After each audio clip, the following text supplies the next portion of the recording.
Welcome to the Humans of Hospitality podcast with Mark Cribb.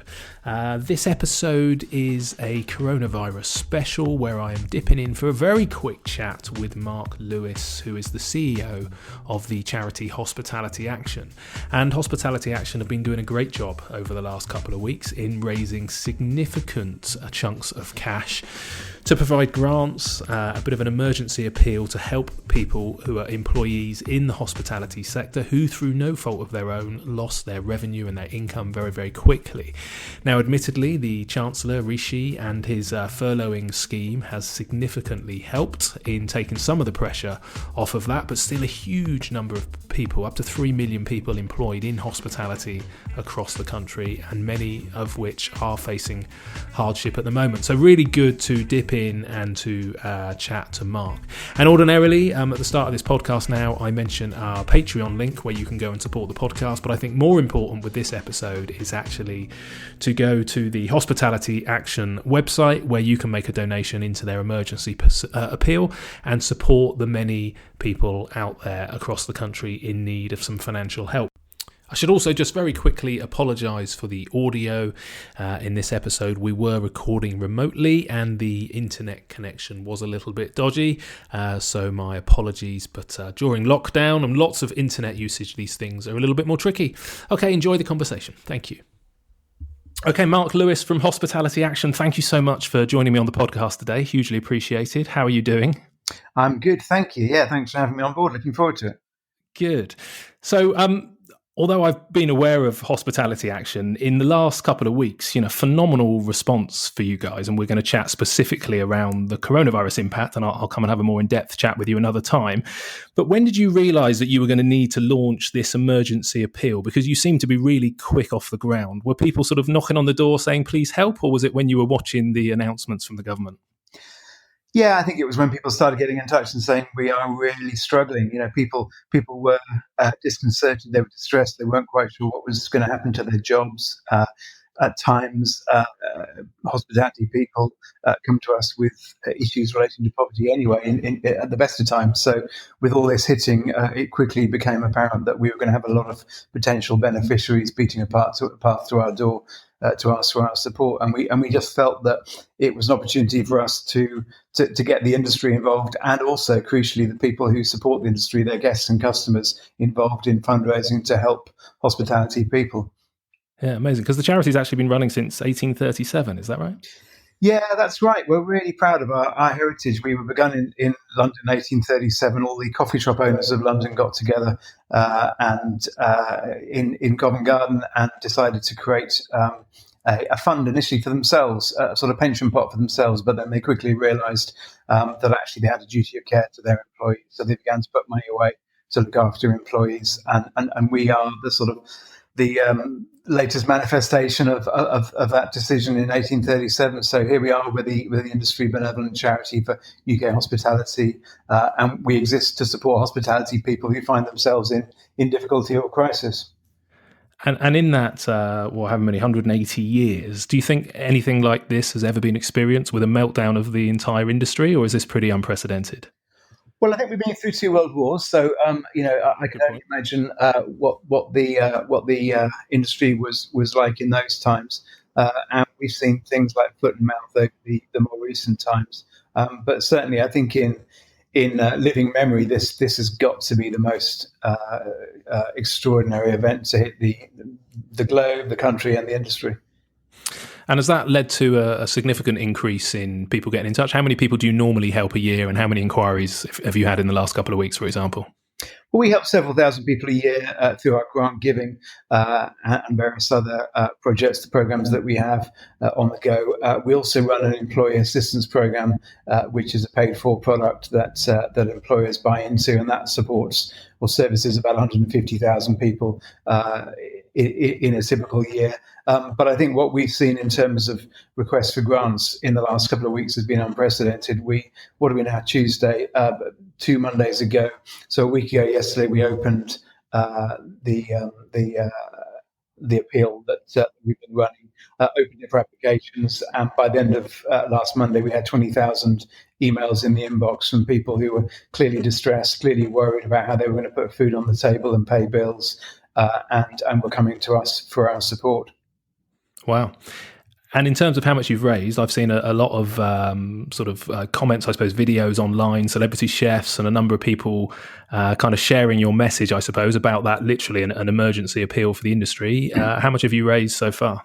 Yeah, we're so thrilled with the response at the moment. I think we're up to about £240,000, so almost £250,000. And that's come in all sorts of ways. We've had unbelievably generous donations from the likes of the Dorchester Collection, the Savoy Educational Trust, Unilever, Caterer.com. I'll be leaving a few out, but we've been shouting about all of our donors on social media, but then all the way down to £1 or £5 from people who say, look, I've not got much, but I want to give you the money I would have spent on my coffee on the way into work today. So we've just been amazed by the response. And I think crucially what we've tried to do is reach out to the wider world and speak to the people who love the fact that we have such a vibrant hotel, restaurant, cafe, pub and bar scene in the UK. So we've had a lot of people getting in touch saying, look, I really miss the fact that I can't go out and have a beer with my friends or have a bite to eat or take my mum out for Mothering Sunday. So we'd like to give you some money as a sort of form of solidarity with the people whose operations we so enjoy most of the time. Yeah, I think there seems to be that sort of, again, I use unprecedented, probably gets used too often, but that sort of recognition, I guess, about how important bars and restaurants and hotels are as that fabric of society, and that people use them all of the time and they've never really missed them more. And I know a lot of people have been saying to restaurants, can we buy vouchers? Is there something we can do to support? And I think it's nice that you've got a sort of centralised opportunity to collect that cash and actually probably distribute it in a more efficient manner than individually restaurant by restaurant. Are some restaurants pointing customers towards you for donations? Yes, they are. I think what they're doing is promoting and amplifying what we're doing on social media. So if you're a restaurant ABC in Stoke or Crewe or Basingstoke or wherever it might be, if you shout about the fact that you're supporting HA's fundraising efforts on Facebook and Twitter and Instagram, then obviously that's reaching your regional, your local customer base. And I think that's what we're seeing happening. And you're absolutely right. People live out their lives in hospitality businesses. We get married and we hold funeral wakes in hotels and restaurants. We meet our friends, we meet our partners, our life partners. So all life goes on in hospitality. And I think people are really missing it very sorely at the moment. And the absence is what's making people want to support the people whose restaurants, hotels, pubs, bars they go to in happier days. Yeah, absolutely. I presume a bit of pressure. I'm guessing in the first few days that you launched your appeal was pre-Rishi's announcement of the furloughing scheme. Has that released a little bit of pressure? And do you think there's more the government need to do to support on that front? I think it's really some pressure. I think when we first started looking at this appeal, the wider general public was being told not to go to restaurants, pubs, bars, but at the same time, there hadn't been any specific diktat about whether or not these premises should stay open. I think that created great confusion, and restaurants and pubs and bars and hotels weren't sure whether to stay open or stay shut. They weren't told to close, but on the other hand, all of the people they would expect to come and support them were told not to go to such places. So there was real confusion. And I think to an extent, Rishi's announcements helped that. At least things were black and white. We knew that we had to shut down.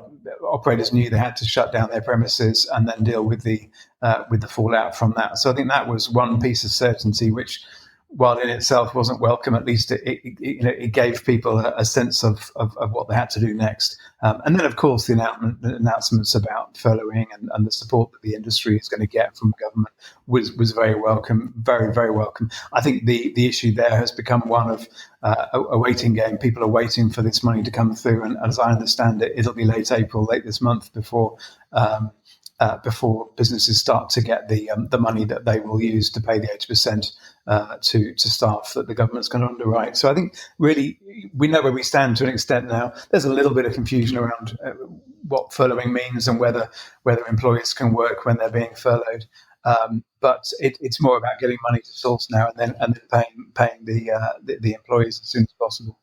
Yeah, I think you're absolutely right. That speed of cash seems to be one of the greatest challenges. I think the industry's breathed a bit of a sigh of relief knowing that money's coming, but I think timings wise, a lot of our sector is impacted by seasonality, busier in the summer, quieter in the winter. So particularly tough time as we were coming into the clocks changing, spring, Mother's Day, and a lot of hospitality businesses simply don't have the cash to pay the team before the government money comes in. Is that where you can step in? I mean, can you process applications pretty quickly, or are you overwhelmed?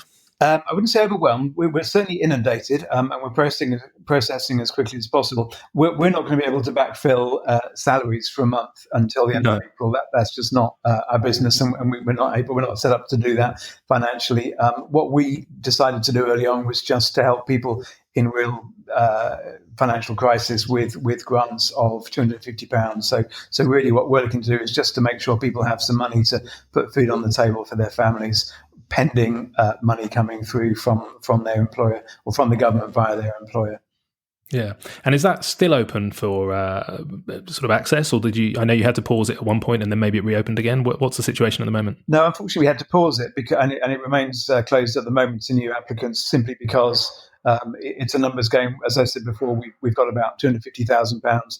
That means we can give £250 to 1,000 people, and yeah, by middle of last week, we had 30,000 emails in the inbox. So we've had to just say that for now, we're gonna spend the money we've got, and that's where we stand at the moment. Okay, yeah, that's quite a backlog. So the message from this would be more then around please help donate than it would be around seeking more applicants needing assistance, presumably. Yeah, exactly. I think we knew from the outset that we were never going to be able to become the cure to this problem. The government has to be that in the slightly longer term. But we just thought, do you know what? We'd rather help some people rather than no people at all. And as it turns out, we're happy that we'll be able to help about 1,000 hospitality families. Yeah. Okay. We employ hospitality across the country, 3 million people. The government have stepped up with the sort of stories you're hearing and the applications you're seeing. We've talked about speed. Is there anything else you think the government need to do? Do you think they recognise that, it's traditionally a low paid rather than a low skilled industry? I think lots of us in it would argue, and people sort of are running pretty close to, that kind of hand to mouth existence. Do you have some concerns about, what more could be done and the speed of that? Well, I think it's back to that issue of speed.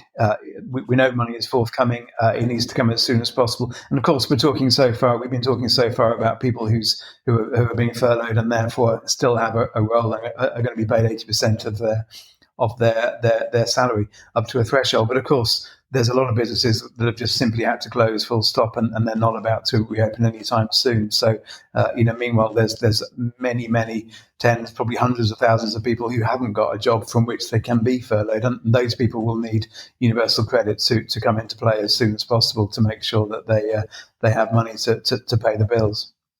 Yeah.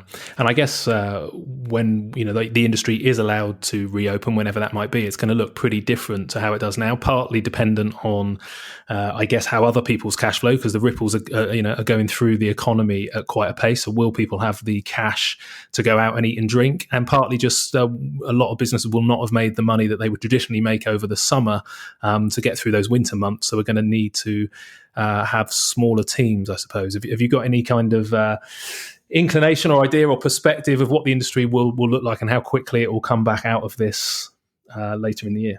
Yeah, I think in terms of how quickly it'll get cracking. I think everybody is gagging to get going, and on social media, I'm seeing a lot of chefs in particular saying, "Oh my God, this is driving me absolutely nuts. I want to get back to work." A lot of people saying, "I've not been at home on a Saturday night for the last 35 years of my life." So people want to get cracking as soon as possible, and let's bear in mind also, there's a lot of businesses out there, hotels, wedding venues that have bookings through the rest of the year, and at the moment they're in an agony of indecision around whether or not they cancel bookings. If you've got a wedding booked in mid-July, well, that's more than 3 months away. So do you keep the booking, or do you let it go now and see if you can rebook for later in the year? I think there's a lot of confusion and complication and complexity around what it'll look like when the industry gets up and running again. I think in terms of what the industry looks like in the slightly longer term, there's bound to be a consolidation, a massive consolidation. And I guess as with any downturn, for whatever reason, quality will out. So I would imagine 6 or 12 months from now, the businesses that we've all known are fantastic businesses will come back. Some of the more marginal ones that were struggling in the first place will probably have been found out already, and we won't see them returning to the high streets.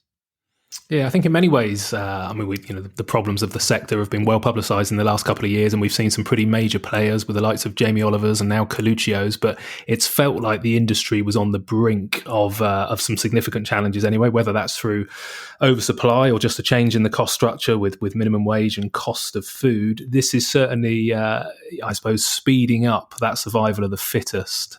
I guess.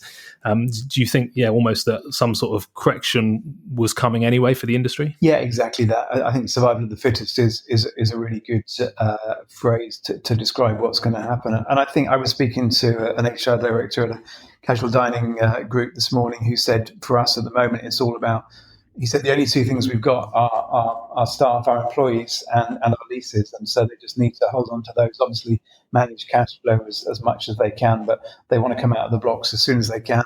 And to do so, they'll need the sites that they've got. They'll need to retain those, and they'll need great staff. And that brings us back to the employee assistance program that I mentioned before. I think enlightened employers are doing their very best by their teams, paying them what they can, helping them through furloughing to access government funding, but then they want to be ready to crack on and bring them back into work as soon as they can. What does that program offer? You did mention this is the one that employers can pay into on a regular basis, is it? Yeah, it's called an employee assistance program, an EAP. It's something we created. It's not the only one that's available, but it's one that we created about 7 or 8 years, bespoke for hospitality in particular. And it's really it's a suite of services, benefits, counselling opportunities, guidance, information that an employer can buy into on behalf of their employee base. And it's really a way of investing in your people and keeping them happy, healthy, and productive. Amazing. Okay, great. Well, look, I think I just wanted to touch base very quickly, really to thank you on behalf of the industry. I think never have we been more grateful that a group and a charity like yours exists. Partly just being so vocal and shouting about the challenges, but then actually being able to step in with that financial support is incredible. If people want to offer their support, where's the best place for them to go? Is this a case of hitting the website? It really is, yeah, absolutely. www.hospitalityaction.org.uk, and then you'll see a big donate button as soon as you hit the website. And yeah, we'd love people to come and support us further. But you offer thanks to us, but really it's all about the people who are giving us the money that we're spending to help people around the industry. So our thanks in turn go out to them. Amazing. Okay, well, look, I certainly don't want to be holding you up from going out and, processing those grants and those claims and raising the cash. So thanks for sparing the time just for a quick chat, and we'll catch up longer in person. Hopefully when this is all over, I'll come to the office and we'll chew the fat over a coffee. Lovely. Look forward to it. Thanks, Mark. Thanks, Mark. Right, thank you for joining me. And the link that Mark mentioned there is hospitalityaction.org.uk, hospitalityaction.org.uk. If you can, please pop along and make a donation. But for now, thanks for tuning in, and I'll be out with a new episode very soon indeed. All the best.